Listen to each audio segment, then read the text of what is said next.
Hello and welcome, everyone. Thank you so much for joining us again to talk about the questions that you've submitted to us and that you're bringing to us live. So just to start out, I wanted to give a few reminders for what these sessions are for. So these sessions are for you guys to bring us questions about some stuff that's going on with your dogs. For quick tips from a credentialed professional. And remember that the dog training industry is not regulated, so it is important that you find somebody who is a professional and credentialed to help answer your questions.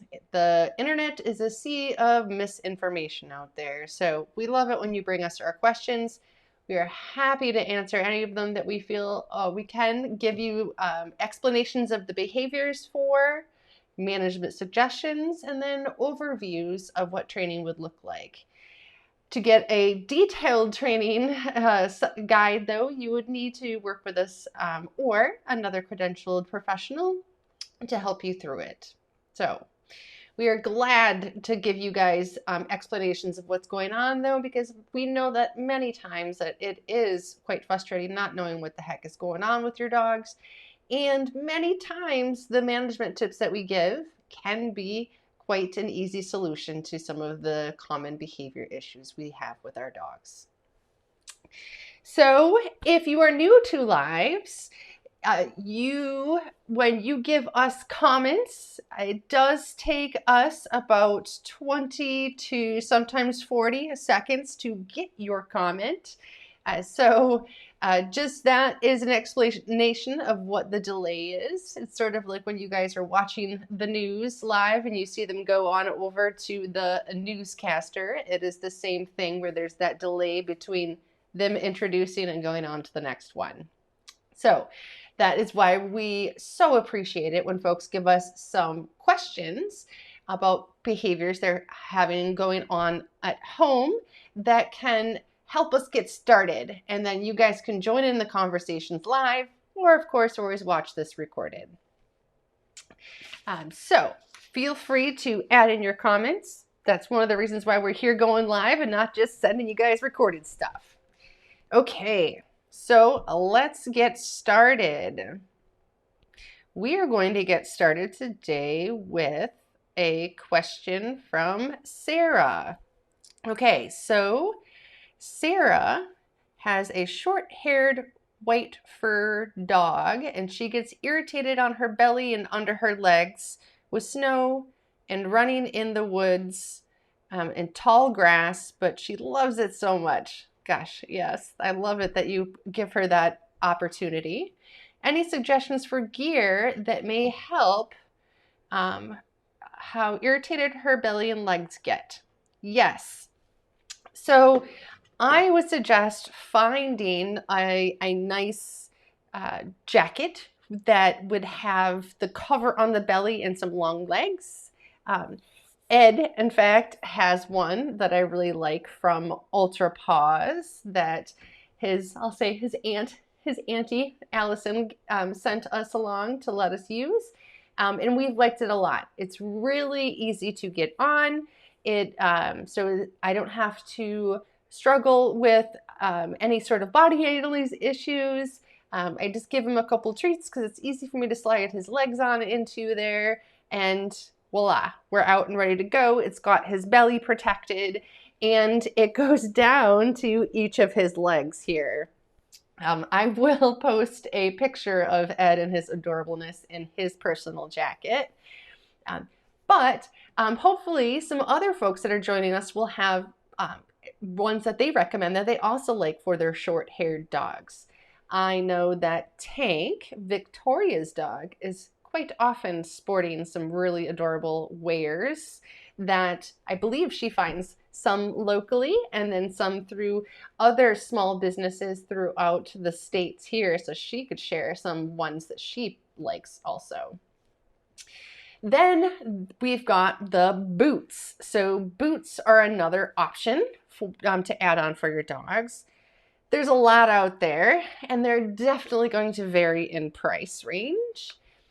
I didn't get a chance to have time to dig out the ones that I like the best. I don't frequently use them for my dog unless it's really cold out, because he does not like staying outside in the cold. He's like, I gotta go number 1 and number 2, and I'm ready to go in. I wish he enjoyed being outside as much as your girl does, so he could spend some of that energy that he has. But getting her used to wearing and connecting some good associations to wearing boots is a great way to go. When I had to do it, was it last winter or 2 winters ago, when it was like that subarctic temperatures, what I ended up doing was, because my dogs never really had to wear them that much, I ended up having one boot on at a time. So Ed is really good with body handling with me. So he didn't show me any overt discomfort when I would slide one on. So I slid just one boot on, and I did it with his back foot first, so his back right, and then I asked him to do a very few repetitions of a simple behavior that he knows and loves, and that's touch or hand targeting.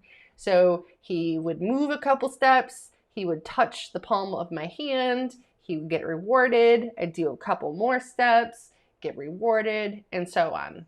Then I would take them off, give him a little break, and then I was like, okay, now let's put second back boot on. So then he had 2 boots on, just the back, and doing the same thing. Doing a little touch, moving around, a little touch over here, moving around, easy peasy. Then I took both of those back ones off, and I moved on over to the fronts. So I did 1 foot on the front, repeated, having him follow my hand, doing that hand targeting, then added in the second front paw boot, and then repeated again. Then I took and I added in 1 more boot. So now we got 3 boots on. And repeat, and then 4 boots, and repeat. And by then he was like, cake, this is easy. But for him, stairs have always been a little tough. Even when it is good weather out, he has a little anxiousness about those steps. So I helped him out by carrying him down the steps to get him down there, because walking on a flat surface is one thing, but then taking over things like going downstairs is quite a difference. So going up was cake. That was easy for him though. So that's how I would get them used to wearing boots. Again, there's a lot of different ones. I will look at the brand that I like that has some Velcro at the bottom of the paws, and then the bits go up and kind of long, which is nice. Because if they're like the super shorties or they got the weird bendies, they fall off and then you're losing them left and right. Okay. All right. So we've got that question answered. Next. Okay. So then Sarah had another question for us. My dog does really well in the house, following commands, but outside or around other dogs and people, it's a huge struggle. How can I help her be more responsive or attentive to me? Fabulous question. So this is a common question or frustration, I guess you could also call it, from folks where you've worked so hard on teaching your dog a behavior and you've worked on it inside, in your living room, maybe in your backyard, and then the second you go out that front door and you hit that sidewalk, it's like your dog has almost forgotten everything. And it's totally normal. It's not that they've forgotten it. It's just that they haven't practiced it in that context.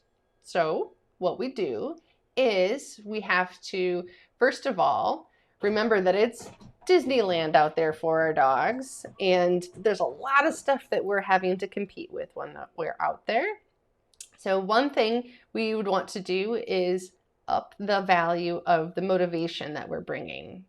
So whatever normally works in the house, you're probably going to need to 3 levels up from that and have that saved for just when you're outside.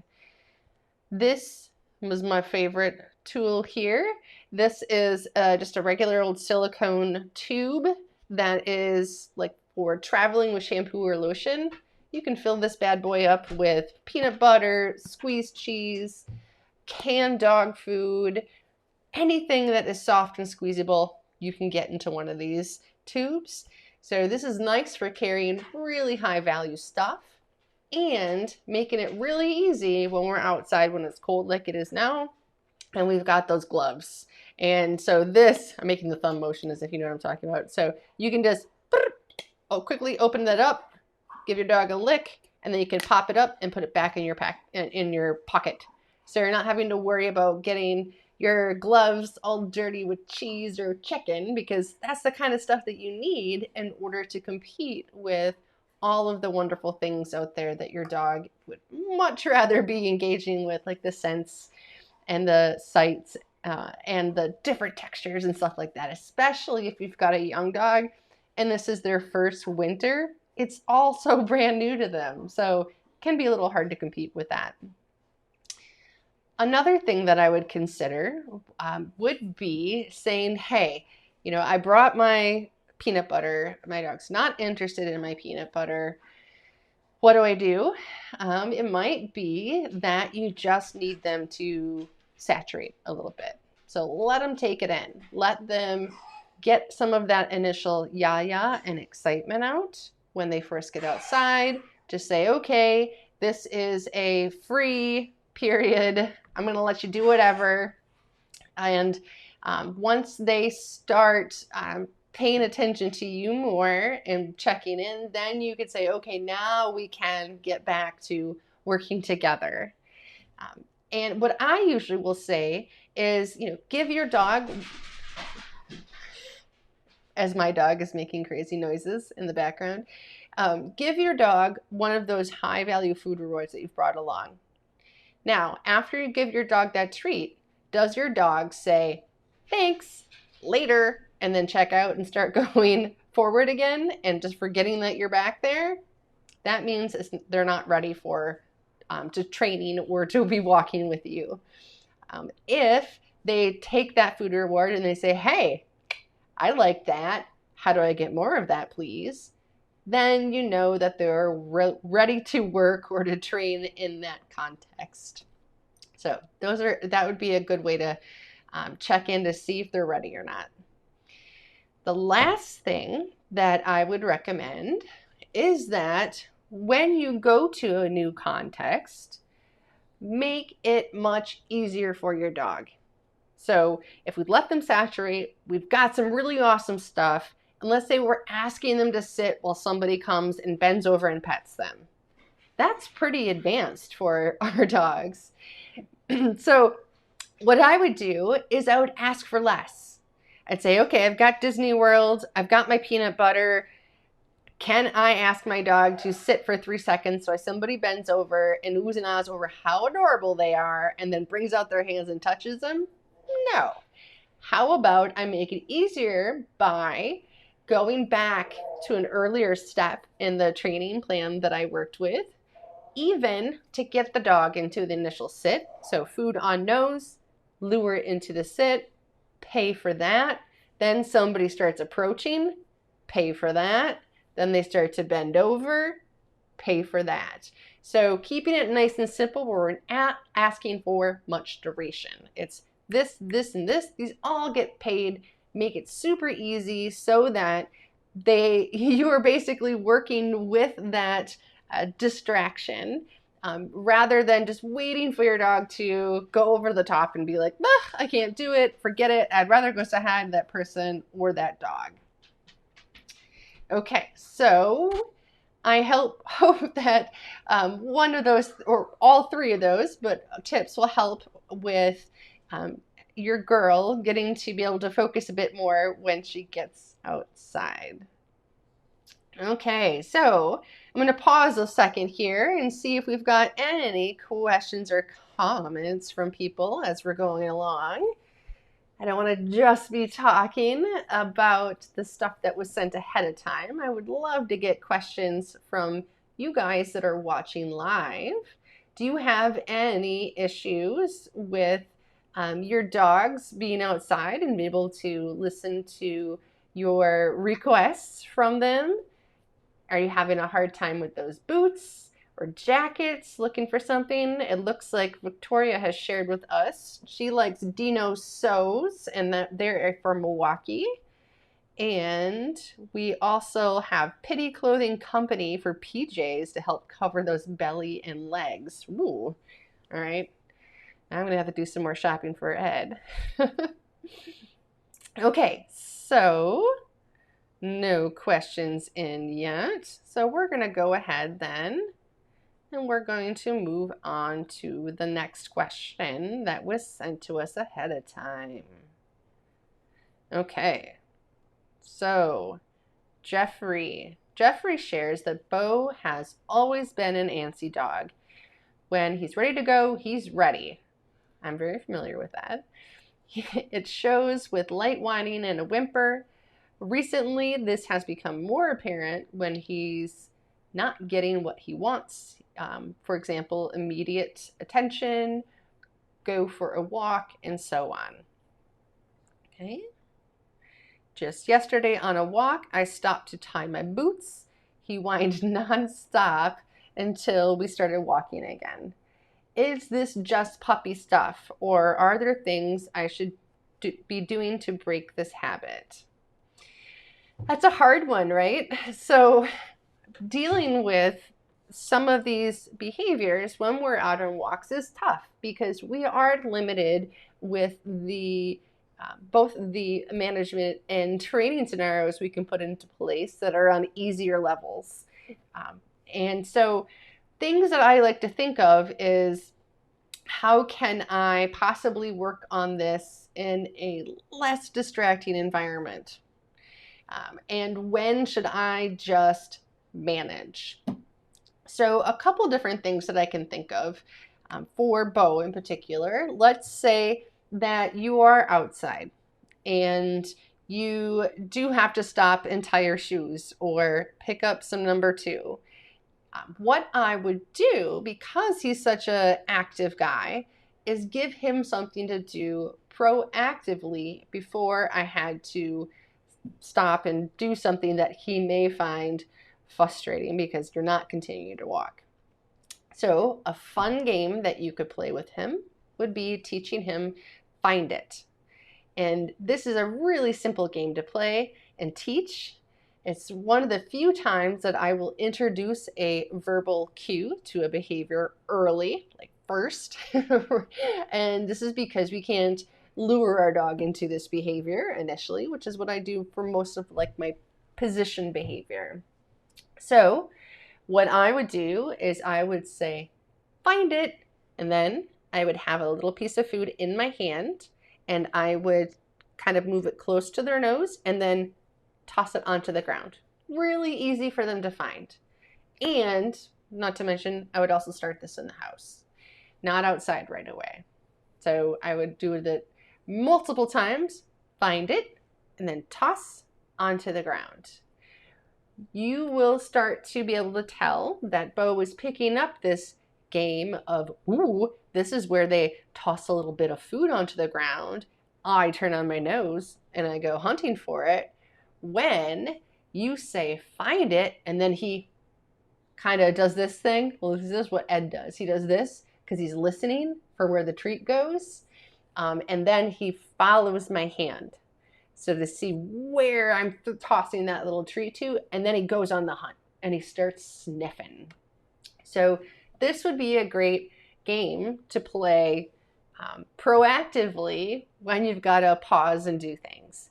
That way you're not accidentally reinforcing him for this behavior and he thinks it's getting reinforced. So, if he whines, and then you're like, okay, and you start moving forward, he's like, well, how about I whine a little louder next time? Does that make me get what I want, continuing to move forward faster? I'll try that. So giving him something proactively to do instead is going to be super helpful on the walks. Now, if you're inside, what I would do is I would just stop what I'm doing. So, this is expensive for us.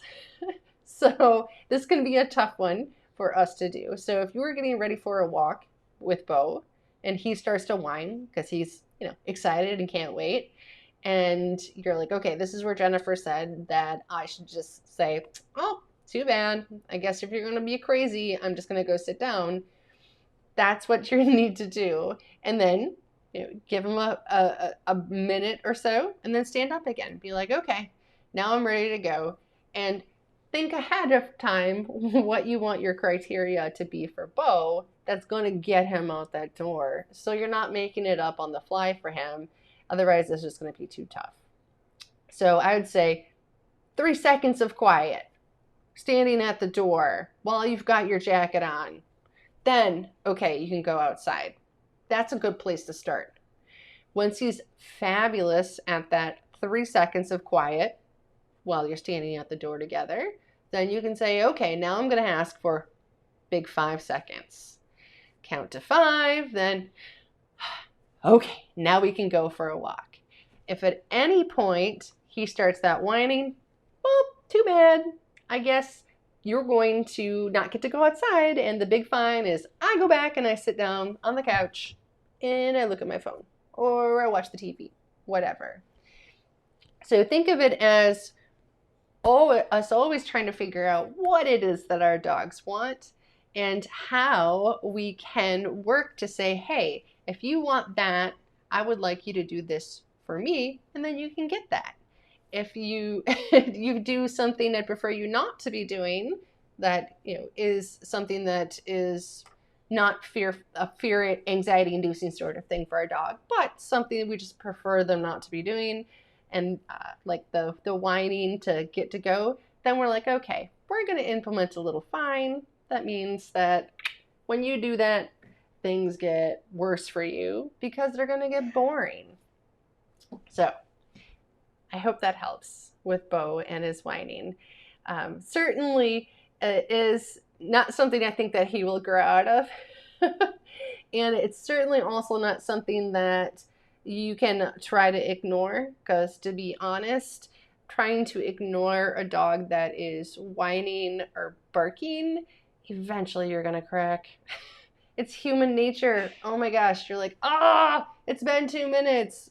And then when you do crack, your dog's like, aha, that's how long I have to bark or whine next time to get mom or dad's attention, to get this thing that I really want. So I do these little fine implementations or preemptively give them something else to do so that they can't do the behavior I would prefer they do less of. Okay. All right. So that is Beau. Okay, we have got, it's pretty quiet in the house today. I'm not seeing any other comments or questions. I'm seeing some likes and some hearts. You're welcome, Jeffrey. Our dogs are put here on earth to teach us patience and to slow the heck down. At least that's my opinion. Maybe that's just because I had a girl who made me do all of that and then some, which pushed me to want to be a dog trainer and learn how to help others. So But yes, our dog's going to be trying. So I love that you asked asked this question. Hello, Suzanne. Thank you for joining us also. Okay, so we have about 5 minutes left here. And, oh, wait, Sarah here. Sarah says that, oh, let me just pull this bad boy over. All right, she says that my 6-month-old puppy Riley is slightly afraid of the car. She wants to go places and will sit by the car, but when I open the door, she runs away. How can I help her get more comfy? I love that you asked this question.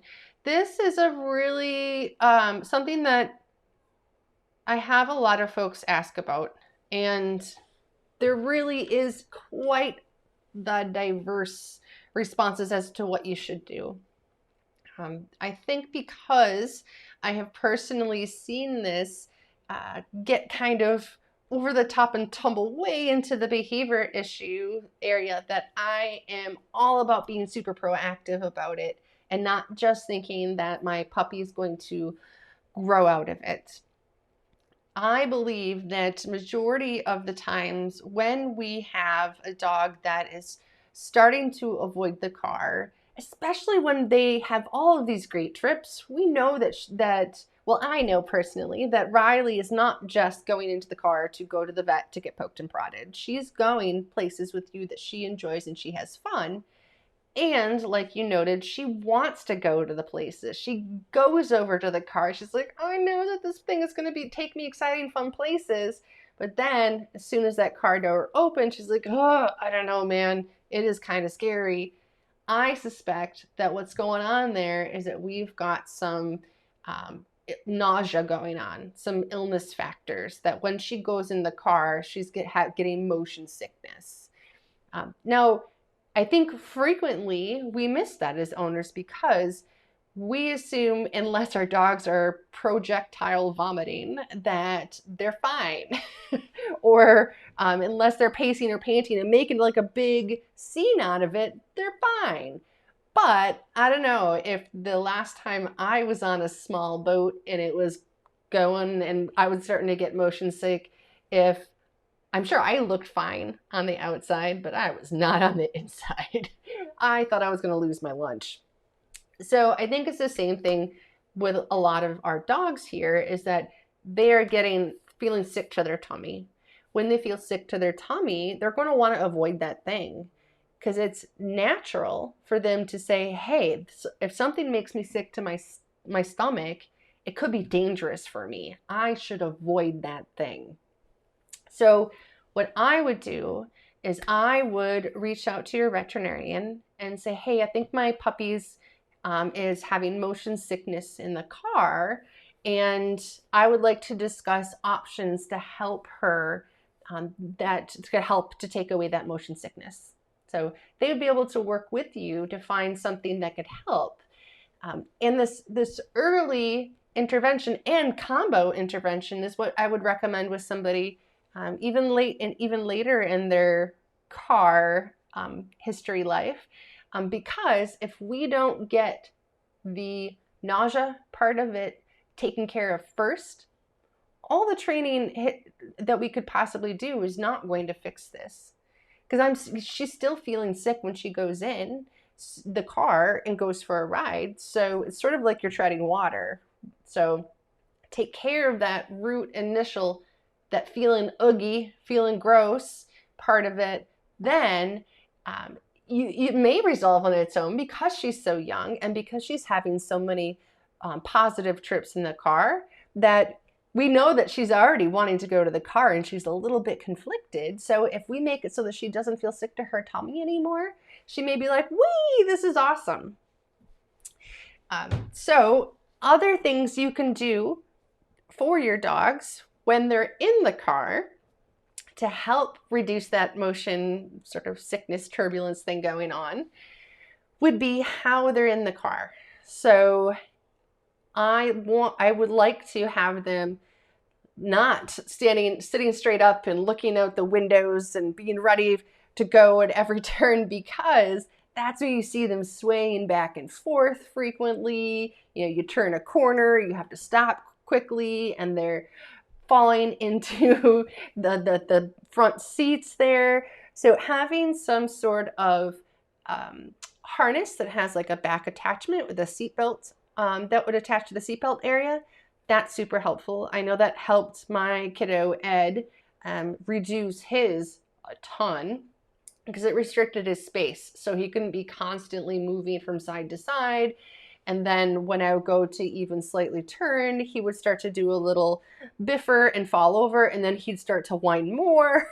So having something like that would be helpful.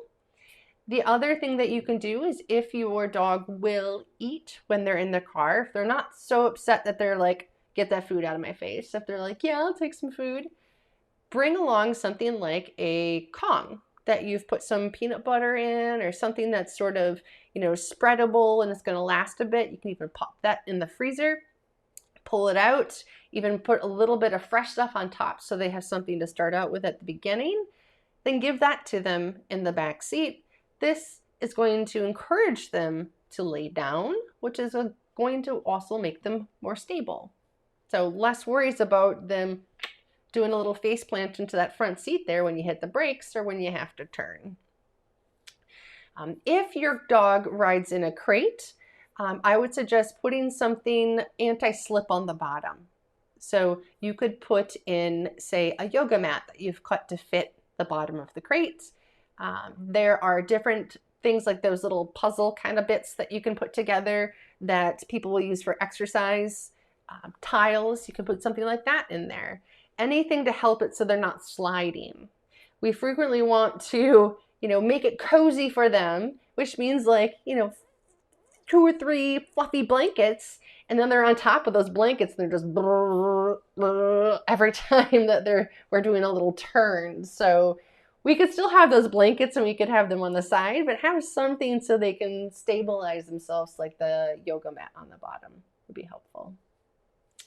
So changing it so that they're a bit more stable in there, and even using something like a Kong to help them to want to lay down. In addition to reaching out to your veterinarian and sharing that you believe that your puppy is having some car sickness, and explain just what you said there, that she eagerly wants to go, but then as soon as you open that car door, she's like, I don't know. I don't know if I want to feel the sickness in order to get to the good stuff.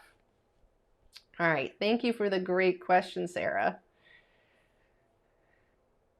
Okay, and Allie is sharing with us that Murphy used to get motion sick in the car as a little pup, so thankful for good anti-nausea meds. Yay! So those meds really help them to get out of that cycle as they're getting used to those car rides and figuring out how to stabilize themselves, and as you figure out how to help them stabilize themselves. I love that. Thank you so much for sharing, Allie. Okay, so the one question we have left, we're at 7:32. I'll try and tackle it. I'll try and get in here and answer the one question we've got left, unless there's any from the comments here. Nope. Okay. So our next question comes from Bobby. Bobby's is a little bit of a longer one. Okay, so Bobby, I know Bobby because she raised golden retriever puppies, and every time that she would get a new puppy for a service dog training, she would come to my class. So I've gotten to meet lots of Bobby's puppies, which I just adore. So Bobby's saying now, we now have a puppy of our own. Woo! So 3.5 months old, golden named Blue, and by far the most challenging of all the 13 puppies we've raised. All the other ones were just practice for this one, Bobby. Okay, he's very smart, maybe smarter than we are, and at times he's the sweetest dog ever.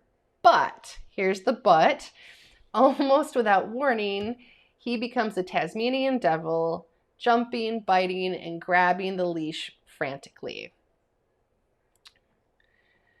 I can handle most of his behavior at home, but taking walks is difficult. things start off well. He even walks nicely on my side, and I reward him with praise and treats. Then suddenly, often starting as we cross the street, he jumps at the back of my legs, grabs a leash, and starts tugging ferociously. Ugh, the worst time. And he's probably learned that that's a good time for him to be able to do that.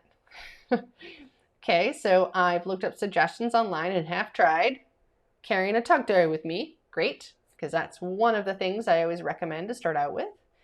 Doing mini training sessions with puppy push-ups. Also fabulous. Proactive.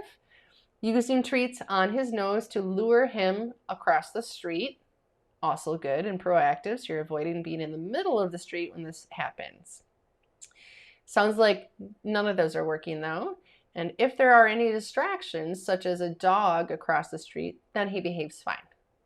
Okay, so this is making me think, oh wait, there was another part of the question. He's great about going into his crate and is well on the way to being house trained. So it's not all bad. And I'm wondering if we should hold off walks for a while and find other ways of giving him exercise. There we go. Okay, so I always want to figure out a way to stop our dogs from rehearsing this behavior. So if I can proactively find some different things that I could do with your puppy to help burn some of that energy, I would do that for sure. So even maybe playing some of these games or giving Blue a little romp out in the backyard before going on the walk, so he has less energy to potentially put into this behavior and kind of waiting for his opportunity, which seems like his opportunity is when you're crossing the street, to take advantage of that point. He obviously enjoys it. He's having fun. He's not doing it to be malicious. I love that you brought along a tuggy toy, because that is, if that's what he's liking to do, having that along with is super. What I would ask is, are you busting out that tuggy toy before he starts the behavior, or are you waiting until after he started the behavior? So if you could teach Blue that, hey, whenever we're going to cross the street, I'm going to ask you for a sit. Then I'm going to bust out my tuggy toy. And when I'm ready to cross the street, I'm going to say, okay, get it. And then we're going to go crossing the street and you can play with the tuggy toy. Now that would be proactive. So he's not thinking that instead it works like this. We're at the street, we're waiting to cross the street, we start crossing the street, I start biting and tugging on that leash because it's fun, and then mom pulls out that tuggy toy, which is even more fun. I love it. So asking for Blue to do something first, then, okay, tuggy, and then going across the street. So we're hopefully getting there beforehand, so he's not using the tugging or biting at the back of your legs as a way to get you to do a different behavior. So that would be an option. Another option would be switching gear. So if you're using that front attaching harness, you might want to think about moving to a head halter.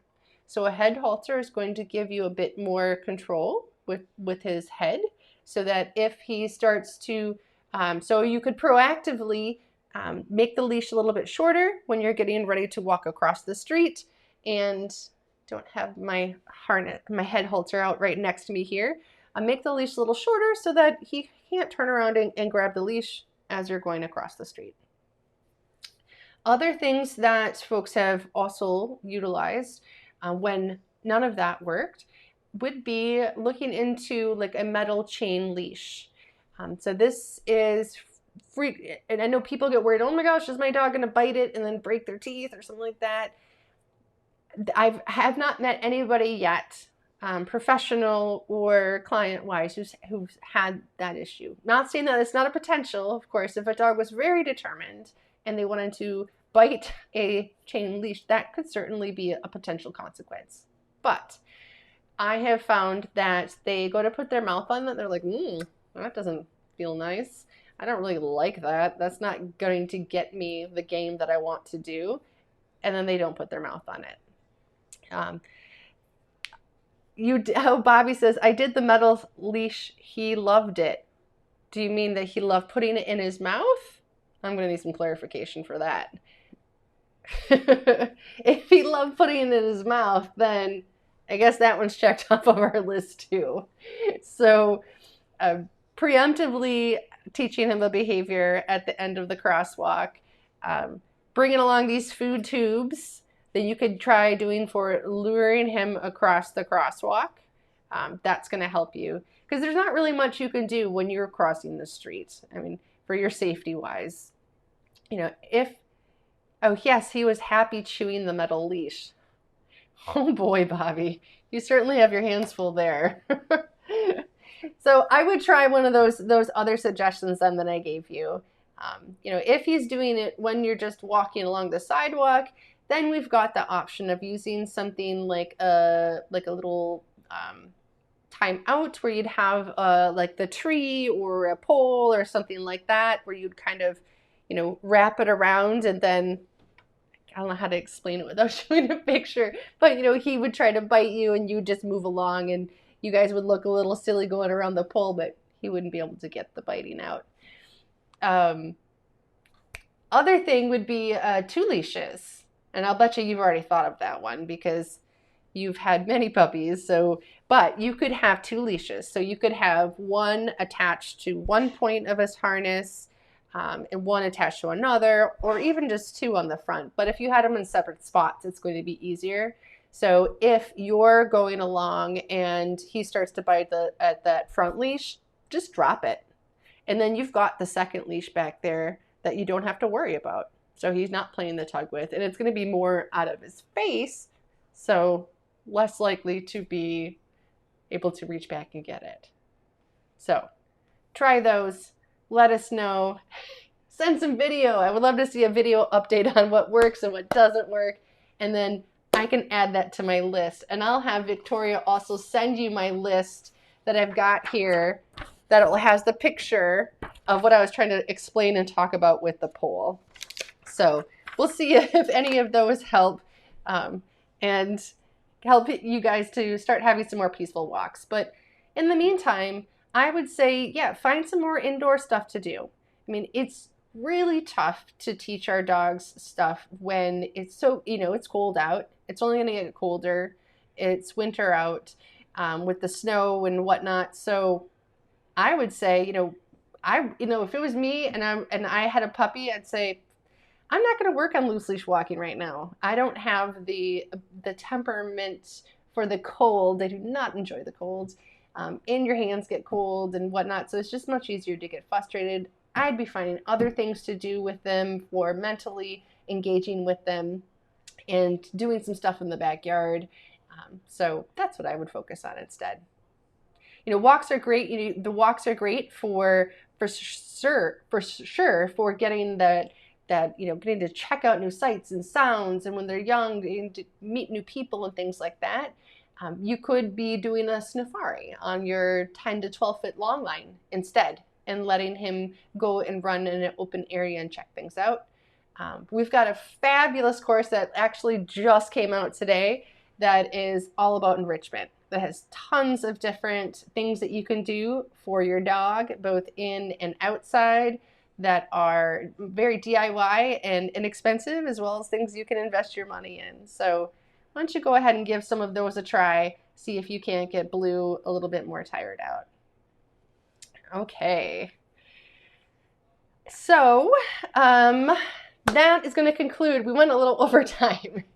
It's hard to get to all the questions. I have such great questions from folks, and we really appreciate it. And I love it when people join in and give us some comments to help us along, and so that we can answer your different woes that you may be going through and giving you guys some explanations of these behaviors that your dogs are doing, management strategies, and some nice overall training ideas for you guys to get started with. You can always check out our YouTube channel. We've got lots of different things there as far as basic obedience and impulse control training. So like I talked about, touch or find it, search for our video list there for little short tutorials on how to do that. We've got our enrichment course and our motivation course that are both free. And next week, we are going to be interviewing Dr. Shayna Loomis from Milwaukee Vet Clinic. And she's going to be talking with us about how to help you help your dog prepare for veterinary visits, especially in the curbside veterinary care that we're having to do with our animals right now to help keep everybody safe. So stay tuned for that. We do have more events coming up, and they're all listed on our events page. And feel free to let us know if there's anything in particular you guys are more interested in. And we have got, besides Dr. Loomis, we have got separation anxiety, part 1 and part 2 we're going to talk about as far as figuring out if your dog has separation anxiety, how to tell if they do, where to start, who to work with as a professional, because it is one of the toughest behaviors out there to modify. We've got skijoring, which is cross-country skiing with your dog. Perfect. We finally got some snow here in Wisconsin, so that'd be a perfect thing to do. We have got Renee Erdman, who's going to be talking with us about the mental wellness of our animals. You know, we talk about behavior wellness and medical wellness, but we forget about the emotional side with our dogs. So she's going to be talking about that with us too. So those are just a few. Check out our events page. And thank you guys all for joining us and for supporting us. Thank you for the comments. Please share along, and everybody have a good night. Happy 2021.